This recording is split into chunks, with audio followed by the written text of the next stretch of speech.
So T Grizzly is back in the headlines again for all the wrong reasons. So you might be familiar with a couple videos that I did probably couple months ago, maybe a few weeks ago, all about how T Grizzly has been accused of actually being behind the plot that essentially was, I don't even know how to say it. It's one of the craziest stories that I'd ever covered. But T Grizzly's auntie ended up getting shot in a very strange incident that a lot of people said was for T Grizzly. But all of these rumors started circulating that T Grizzly might have been the one to orchestrate the hit and that he might have paid to get his auntie out of the way. They might have been having it was crazy, okay? And it seems like T Grizzly actually laid low for quite a while since then. He did drop one little song when he was talking about back to Michigan. Okay, this is a song that he dropped 4 weeks ago. This is actually a pretty good song. He didn't really address everything that had been going on, but he kind of did his thing on there. I didn't realize, but I just looked this up, and he actually just dropped a new song today with Rod Wave. Okay, and this is a song called Voicemail. So I was about to say, look, he's been laying low, he's been staying out the way, but even in the midst of this paperwork coming out, he's still dropping music, man. I need to check this song out real quick. Okay, I'm not gonna lie. Just listen to the song, and it's hard. It's hard, okay. And there's a couple of lyrics in here where T Grizzly almost kind of, touches on basically going quiet on the thing, okay, going quiet on the scene and kind of withdrawing a little bit. He says, I get a check and I get to a check and bounce. Dudes are out here checking out. He said, I ain't posted though. I was low with it. Everything ain't for the internet. Now he touched on that, after the allegations about him being involved in his aunt's murder. He said everything ain't for the internet. The internet ain't a place for facts. And he's kind of reflecting on that in this song, and the whole song's all about kind of leaving people on red, not answering the phone, not picking up the voicemails, so many people calling his phone talking this and that. He wants to be left alone.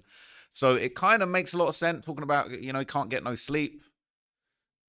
Either the tattler's got questions or the bitch is asking for money. So he's talking about all of this. He's kind of hinting at all of the stuff going on, all of the stuff that he's stressed out dealing with. But what I'm about to tell you today, I don't know if this is going to shock you because we've heard it from so many different people, but there's now allegations of snitching going around, and people are saying that T Grizzly actually told on some people that robbed his home. So this was an article going around in TMZ back in 2022. T Grizzly said burglars hit my house and took $1 million in jewelry and cash. Okay, rapper T Grizzly's not only mourning his friend PNB Rock, who died, not long before this incident. He says he's also got drama at home after burglars made off with $1 million in bills and bling. Law enforcement sources tell TMZ that burglars smashed a window at T's house about 2 weeks ago in his Ponte Arach neighborhood at Los Angeles. We're told the jewelry alone they found was worth more than $1 million, and they also walked away with a ton of cash. According to the police report, no one was at home during the breaking, and there's an open investigation. Okay, and they're talking about how he's going through it with the PNB Rock situation, and him releasing songs in his robbery series, which a lot of people went back and thought looked very suspicious. Now, T's touched on this robbery a couple times in different interviews, so let's look at a couple of clips where he's actually touching on this robbery happening before I show you the paperwork. It's looking like T Grizzly name on a chopping block, and it's a cold game because I actually rock with T Grizzly movement. But Brett pointed the finger out that lineup, and it's all bad. But before I get to this video, I'm gonna have to emphasize, I need y'all to hit that like button. Hey, shout out to Clip Reacts Reloaded, man. He got to work. He got to work right now, okay? But he about to show us some good clips. I'm going to be dropping more consistently, so make sure you notification. Reaching out. But about 3 years back, T Grizzly house was robbed. I appreciate everybody reaching out. You know what I'm saying? Checking on me. I'm good. My family good. Thank God. I just need y'all to do one thing for me, though, man. Send a prayer up for PNB Rock and his kids, King Vine and his kids, and all the kids out here that got to grow without their pops. You feel me? And I had to go through that. I grew without my pops because he was kid. You feel me? And not easy at all. So send the prayers, and we just gonna wish many blessings on them. Another thing I want to share with the artists out here, we gotta watch what we speaking into existence, man. I know we looking at it like we just making music, it's art and all that, but these words is powerful, bro. And just like we can speak some good to existence, we can speak some to existence. You feel me? So we gotta really be careful what we saying about ourselves when we make this music, man. Speak in third person, create some characters or something like that, and tell us, like that. It's ironic looking back at that now, right? Because a lot of people are saying he's speaking in third person, creating characters, but then low key dropping dimes on the shit that happened with his aunt, right? So it's interesting that he would say that. He's saying, hey, come up with some characters, and we're speaking things into existence. It's ironic you end up getting robbed after you got 4 episodes deep into your robbery series. So the power of the tongue is very powerful, man. So you do have to be careful what you say out here and what you put into the universe. You got to be careful what we say out here. And, Yeah, man, that's it. And the assailant made off with $1 million in jewelry. So I had a piece like this before, but I had a burglary that happened at my house when I wasn't there. Okay. And they had took all of my jewelry. So everything you see here is like me starting over. This is my fresh start. My heart just sank for you. That's the worst feeling. Yeah. Do you want to talk about that at all or no? Yeah, so me and my wife, we had our engagement party when we first got engaged. And nobody was home. And people knew that you had a party, maybe? Yeah, or they saw us leave. Okay. You feel me? Because we ended up finding out that it was it wasn't nobody who we knew. It was somebody in the community who was just watching and staking out houses. They knew we wasn't there. We had sent our chef to the house to get some stuff that she needed. And when she got there, she like, the glass broke. Like, cause we got a big like sliding door, and she said that glass was broke. As soon as she said that, I already knew what time it was. Cause I'm like, ain't no glass just breaking on this. Yeah. You know what I'm saying? So, yeah. Which leads us up to the day. On Instagram, there's been some paperwork floating around saying T Grizzley snitched. So there is paperwork going around. They're saying that T Grizzley might have told on the burglars. Now, to be completely honest, I'll read you the paperwork, but it's a hard one for me to feel like I can call it out as snitching, because realistically, I've never been robbed like this. You know, touch wood. We're not trying to go through that, but if you do get robbed like this and your jewels are insured, you need to have a police report. You can't leave that in the streets, okay? If you want your insurance to pay out your $1 million worth of jewelry, you need to file a police report, okay? But some people are thinking that maybe he said a little bit too much. So let's read what it said, and then I'll break down some of the other info that's circulating. And Poetic Flacco has got some lore about this, man. So shout out to him. We're going to react to some of the stuff that he said. But it says on or about September the 28th, 2022. The detective received a case to investigate a residential burglary. The home was burglarized. He entered. They found out that entry was made by shattering the rear sliding glass window. The thief made off with $1 million in cash, jewelry, and multiple expensive handbags. On February the 17th, 2024, he met with homeowner Terry Wallace, which is T Grizzley, Maisha Agnew, for a follow-up investigation due to newly discovered evidence. T Grizzley would state that his home was targeted on the day of his engagement wedding. I think it was an engagement party or something like that. It says that this is T Grizzley. I begun providing T with a 6-pack lineup to see if he was able to identify the suspects. Now, what's interesting is how is he identifying suspects if he wasn't there and he didn't know what was going on? But we're going to find out. It says T Grizzley chose figure 4, which was a photograph of Johnson. Mr. Wallace stated he doesn't know him personally, but he bragged about breaking into the residence. I then provided him with a photograph of him and 2 unknown male figures on what seems to be a FaceTime call. T Grizzley informed me that he got Johnson to admit his role in the burglary. So he's saying he got on the phone like FaceTime or something with the guy that did the burglary and basically got him to admit, yeah, I did that. Okay, and then he told the police. So that's he literally doing the detective work himself. It says Mr. Wallace then provided me with a video from security cameras which showed an unknown assailant exiting the rear of the residence. The assailant had on a black and white hooded sweatshirt, and Mr. Wallace provided me with a photograph of what seemed to be Johnson via his Instagram account, Shooter Gang, standing on a dark grey coloured SUV wearing black and white hooded sweatshirts. I then provided Mr. Wallace with a link to evidence.com to upload the photos and videos. I then asked Mr. Wallace if he had questions for me. He said he didn't have more questions, so I ended my investigations. I didn't have further questions. Now, what I think is really interesting about this, okay, is I actually saw this paperwork go up yesterday. Wack 100 was the first person I saw that posted it. Shout out to Wack. But then what was super weird is I was going to do a video about it. I was going to dig into it, do some research, and then it got deleted. And when it got deleted, I was mad confused because I was thinking, okay, if it got deleted, maybe it's fake, maybe it's not real, maybe Wack's not standing on it. I don't know, but it seems like Wack is indeed standing on it, and he actually did seem to touch on this in a live stream yesterday. So let's see what Wack kind of had his opinions about this paperwork, because he's had a lot to say about T Grizzley recently. Today, I tried to take the day off. I got this about an hour ago. I didn't really want to expose this one. I didn't tuck it. I sent it to 15 different people. And I realized today that these are different. They've been having it an hour. Nobody said nothing. I want to see how fast they say something now. And I'm not going to respect none of them. Flacco told me he was with his young lady, Wack, and I didn't even send him the paperwork or the document. right?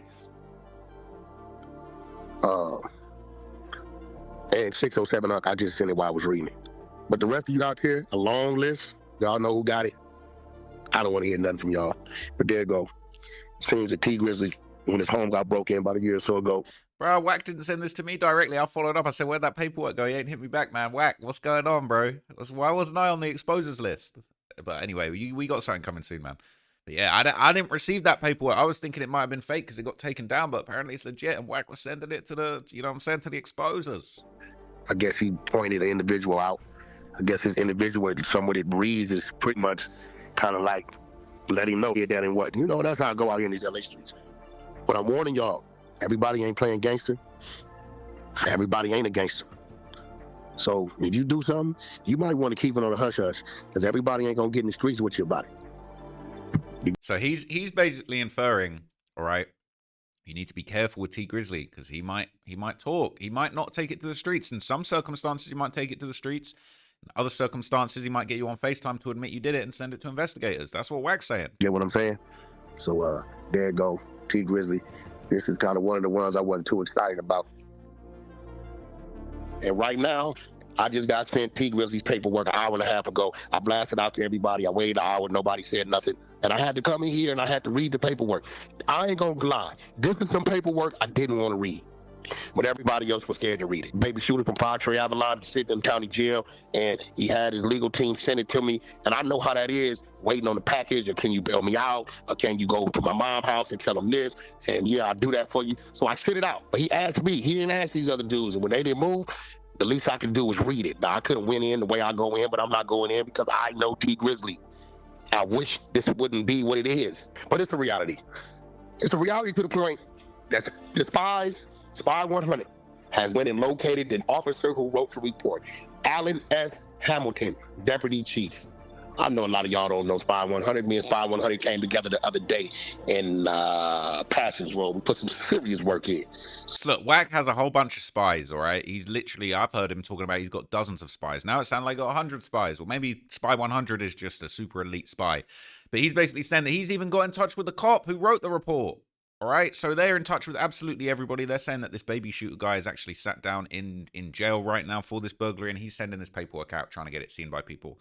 Now, I was looking desperately on Reddit for some of this paperwork. It didn't even come up in the Crime in the D, which is the Detroit gang and drill subreddit. It's been a little bit quiet over there for a while since the T Grizzly auntie thing, but it made its way to Chiracology, and people had some interesting opinions about this, you know.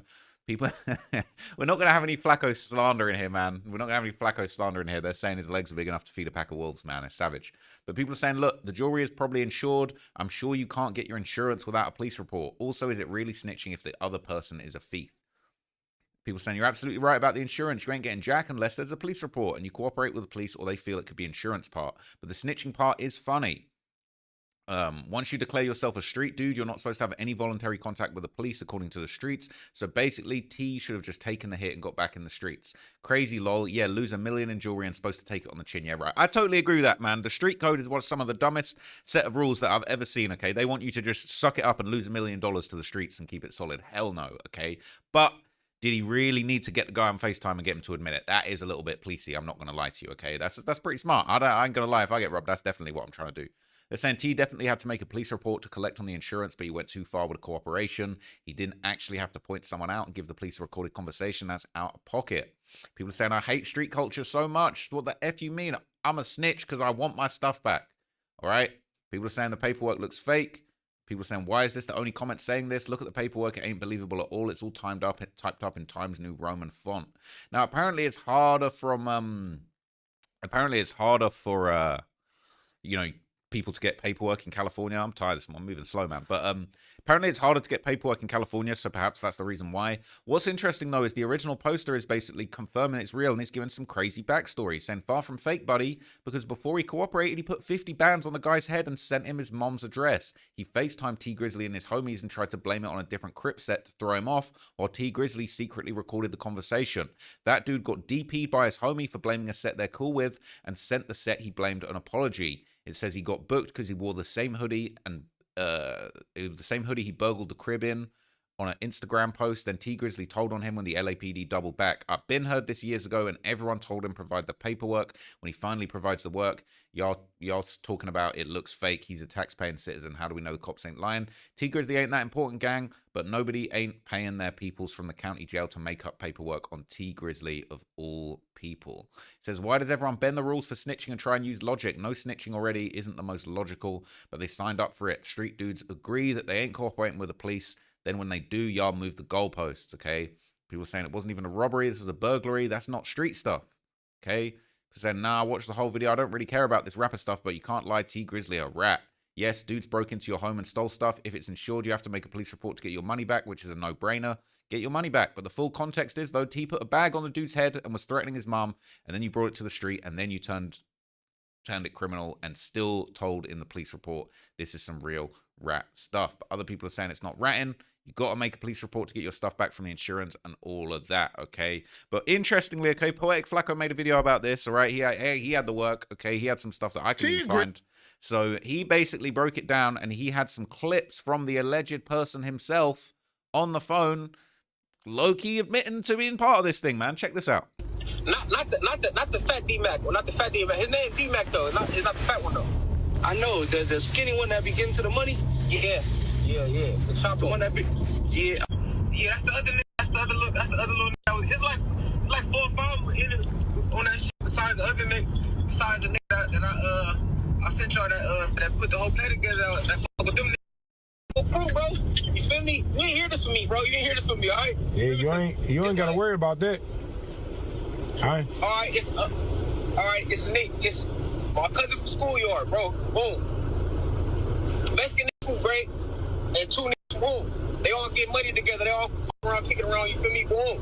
Them niggas that's press play on. You feel me? Yeah. Now them niggas, they jeweler. They want to fuck with her. They see all the face. They see the face. They like, oh, is that ain't no? We ain't fuck with it. Woo. They like, shoot, you don't know. You feel me? I know your jeweler just fuck. Woo. You feel me? Like, oh, I'm like, shit, hell yeah, he probably get ready for you. You feel me? Like, y'all gotta cash me out though. So he basically was just kind of explaining how, you know, what was going on, who was involved, all of this stuff, basically. So apparently this is the actual video of T Grizzley talking to the guy. I don't know how the hell this got out there, but hey, maybe they downloaded that from evidence.com, man. So that is actually the video of him basically trying to blame it on other people, another set, and then that led to an alleged DP, according to that Reddit comment, okay? And he ended up doing a follow-up clip. Baby Shooter essentially addressed the snitching allegations. He had snitching allegations after people said that he snitched on that other crew for the robbery, and then he basically distanced himself and other people, just tried to distance everybody from the robbery, and then he admits in this video that there was money on his head. Never spoke on that video. Well, let me make the long story short. That shit wasn't straight. I ain't gonna say that shit was straight. Niggas should never put no niggas' name in nothing. That shit wasn't cool. That shit wasn't cool. As a gangster, niggas should never implicated no niggas in nothing. But I'll make a long story short. Niggas, my face going around, they say money on my head and all this and all that. The homie called me like, hey, these niggas want to holler at you, woo. They trying to say you did this before they make a move. They want to move. You feel me? So I'm like, all right, what's up? So they put me on the line. They saying whoopty whoop and whoopty whoop, saying you did it. You feel me like that? We got your mama address. They tell me my mama address. Bam. They read my mama address. You feel me? Whole time they like, oh, we don't know if you really did it, or they probably could be blaming it on you. You feel me? So this and that. So I'm like, all right, smooth. You feel me? So them calls all different times. So they called me back. I'm like, man, look, you ain't hear this from me, but whoa, that's when I said that. You feel me? But what I should have did was called in. You feel me? But a nigga went straight. You feel me? But if I didn't want to tell them, bro, I know what really happened. Them niggas had nothing to do with nothing. You feel me? If anything, I lied on them, bro. But that shit went straight. On the day, I went straight. So basically, it was a twist up. You feel me? To get me on video saying this is a natural. You feel me? Nigga fell for it because, like, mind you, I should have called in. I should have tapped in. It's money on head. I don't know who to trust when they talking about the amount of money they said was on the nigga head. You feel me? On perk. So I should have tapped in and see what's the truth. Only reason why I believe this shit though, because where my little brother was from, and a lot of niggas been in my mama house on South Park. So I'm like, these niggas had to, you feel me? On Park. So, and another nigga was my people. So I'm like, cuz, you feel me? Like, these niggas get them niggas. Imagine. So, man, shout out to Flacco, man. He had the work in this situation. But, yeah, I can't believe it, bro. It's nasty work. I'm not going to lie. Putting a hit on somebody and telling on them in the same breath is actually crazy, okay? It's like they saying leave it in the streets. Other people saying snitch. T Grizzley apparently said, hey, let me do both. I'm gonna do both. I'm gonna hit him with both. I'm gonna hit him with the hit. I'm gonna hit him with the hit, and I'm gonna hit him with the paperwork. This is crazy. Okay, so look, let me know what you guys think down below. Okay, if there's any more T Grizzly news, I'll keep you guys updated. Okay, I wonder what's gonna happen. That guy Wu Thing apparently beat the case, or the case didn't end up. He was, you know what I'm saying, the jury couldn't actually come to a decision, and he's apparently out here walking around. So we're all waiting for some updates on that situation. A lot of people have been thinking maybe T Grizzly is in line for a RICO because he's moving so crazy. But look, I don't know whether or not that's the case. We still haven't really fully debunked those rumors, even though there's been a lot of chatter. But yeah, man, this is unfortunately a bad look for T Grizzly. I don't personally feel like it's snitching. I feel like getting the guy on the phone and then putting that across to the police, evidence.com, and that is kind of telling. But hey, at the end of the day, I'm a law-abiding citizen, bro. If anything, I kind of don't respect him putting money on the guys' heads. So like, just tell on him, get your insurance, man, and keep it pushing. But hey, apparently T Grizzly likes to put money on people's heads, man. But I'll catch you in the next video. Appreciate you watching. I'm out. Peace.